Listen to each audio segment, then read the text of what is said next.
Next ప్రకాశం జిల్లాకు సంబంధించిన breaking. ప్రకాశం జిల్లా గుండ్లకమ్మ రాచర్ల సెక్షన్ ఫారెస్ట్ ఏరియాలో పెద్ద పులిని చంపిందెవరు?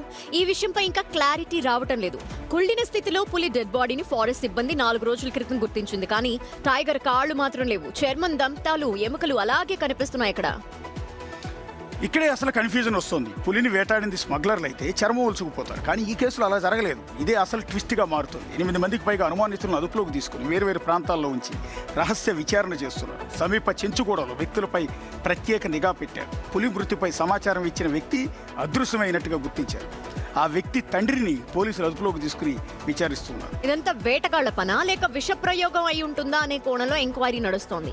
5 సభ్యులతో కూడిన హై పవర్ కమిటీ పనిలో ఉంది. National tiger conservation authority rules ప్రకారం పోస్ట్ మార్టం చేశారు. పులి శరీర భాగాల నమూనాల్ని ఫోరెన్సిక్ డీటెయిల్స్ కోసం హైదరాబాద్ లోని CCMBతో పాటు బరేలీలోని Indian veterinary research institute labs కి కూడా పంపారు. పోలీసులు, అటవీ శాఖ అధికారులు డాగ్ స్క్వాడ్తో దర్యాప్తు చేస్తున్నారు. ల్యాబ్ నుంచి పూర్తి స్థాయి ఫోరెన్సిక్ రిపోర్ట్ వస్తేనే పులి మృతికి అసలు కారణం తేలనుంది. ఆ రిపోర్టుకు కొంత సమయం పడుతుంది అంటున్నారు. సో ఈ పులి మృతి ఘటన 2012లో ఇదే ఫారెస్ట్ ఏరియాలో నమోదైన చివరి పులి వేట కేసును గుర్తుకు తెస్తుంది. ఒంగోలు శ్రీనివాస్ దగ్గరికి వెళ్దాం. శ్రీనివాస్, ఏంటి మిస్టరీ వేయట్లేదు? ఒకటేమో వేటగాళ్ళు కాదంటున్నారు, వేటగాళ్ళు అయితే స్కిన్ తీసుకెళ్ళిపోతారంటున్నారు. వీళ్ళు కాళ్ళు నరికి పట్టుకెళ్ళారు. అసలు పెద్ద పులిని వేటాడాలన్న ఆ దమ్ము, ధైర్యం వాళ్ళకి ఎలా వచ్చింది? ఎలా వేటాడారు దీన్ని? Good morning Ashok and Dhanalakshmi. ఇక్కడ కానీ చూసుకున్నట్లయితే పెద్ద పులిని వేటాడి చంపారా, లేక అది అనారోగ్యంతో చనిపోయిందా, లేకపోతే ఏదైనా విషప్రయోగం జరిగిందా అనేది అయితే తెలియటం లేదు. కానీ పులి కాళ్ళను మాత్రం వేటగాళ్లే తీసుకువెళ్లారు అనేది మాత్రం ఈ ఫారెస్ట్ అధికారులు ప్రాథమికంగా అనుమానం చేస్తున్నారు. పులి కాళ్ళు మిస్ అయ్యాయి. పులి కాళ్ళు మిస్ అయిన కాళ్ళను పట్టుకునేటువంటి దానికైతే ప్రస్తుతం వీళ్ళంతా కూడా విచారణ జరుపుతూ ఉన్నారు. ఆ విచారణలో భాగంగా చెంచుగూడేలతో పాటుగా ఆ పరిసర ప్రాంతాల్లో ఉండే గ్రామాల మొత్తాన్ని జల్లెడ పట్టడమే కాకుండా మాజీ ఇంతకుముందు గతంలో కేసుల్లో అరెస్ట్ అయినటువంటి వేటగాళ్లపైన కూడా ప్రత్యేకమైన నిఘాను పెట్టారు. ఈ నిఘాలో భాగంగా ఇప్పటికీ 8 మందిని తీసుకువెళ్లి వేర్వేరు ప్రాంతాల్లో విచారణ చేయడంతో పాటు ఒక అనుమానిత వ్యక్తిని అయితే మాత్రం గుర్తించడం జరిగినట్లు తెలుస్తుంది. అయితే ఫారెస్ట్ అధికారుల నుంచి ఎటువంటి సమాచారం రాకపోయినా సమాచారం ఇచ్చిన వ్యక్తి అదృశ్యంలోకి వెళ్ళిపోవడం, అతను అసలు కనిపించకపోవడం ఏంటి?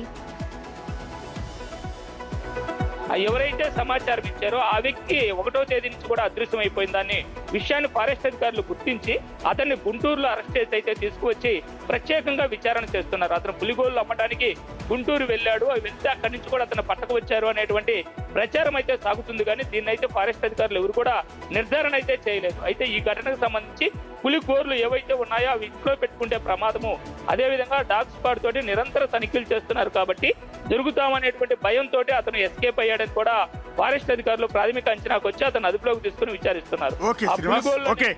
ఓకే, బేసిక్ గా చాలా మంది చెప్తూ ఉంటారు జింకను వేటాడతారు కానీ పులులను వేటాడారు. వీళ్ళు ఒక విచిత్రంగా ఉన్నారు. పులులను వేటాడటం ఏంటి అనేది డిప్యూటీ సీఎం పవన్ కళ్యాణ్ చేతిలోనే అటవీ శాఖ ఉంది కాబట్టి ఆయన కూడా సీరియస్ అయినట్టు తెలుస్తుంది. సో చూద్దాం, అంటే ఇది ఒక మిస్టరీ లాగా ఉంది. బేసిక్గా పెద్ద పులుల సంఖ్య తగ్గిపోతుంది దేశంలో, చాలా తగ్గిపోతుంది. ఇలాంటి క్రమంలో అంత పెద్ద పులి దాని దగ్గరికి వెళ్ళే సాహసం కూడా చేయరు. అలాంటిది ఆ పెద్ద పులిని వీళ్ళు వేటాడి చంపేశారు అంటే ఇంత దాని పైగా 4 కాళ్ళు నరుక్కుని కట్టుకి చేసి తీసుకెళ్ళారు. ఓన్లీ ఆ పులిగోరలు అంటారు అవే కదా, పంజాకుండేవి, వాటి పులిగోర వాటిని మాత్రమే తీసుకువెళ్ళాలి. అంటే జనరల్ గా చర్మం కూడా తీసుకువెళ్తూ ఉంటారు, ఎంతో ప్రిషియస్ అది అయినప్పటికీ ఆ చర్మాన్ని అక్కడే వదిలేసి వెళ్ళారంటే వాళ్ళు ఏంటి, వాళ్ళ టార్గెట్ ఏంటి? ఎగ్జాక్ట్ గా గోల్డ్ మాత్రమే ఇంకేదైనా జరిగి ఉండొచ్చా అనేది కూడా ఒక కాన్స్పిరసీ కంటిన్యూ అవుతుంది. ఏం తేలుస్తారు ఫైనల్ గా అది?